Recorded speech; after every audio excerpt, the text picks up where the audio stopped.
Well, look what I just found at auction. It's a really interesting setup. It was a punch press, obviously. You can see the two punching stations. And then that whole contraption.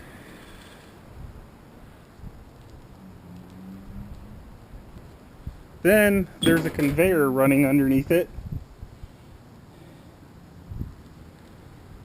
And just a bunch of stuff I have no clue what the hell it's for.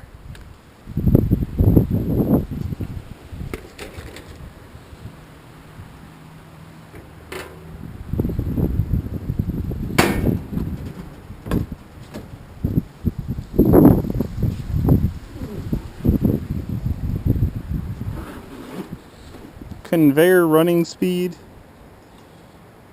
sealing and cutting machine, clamping apparatus.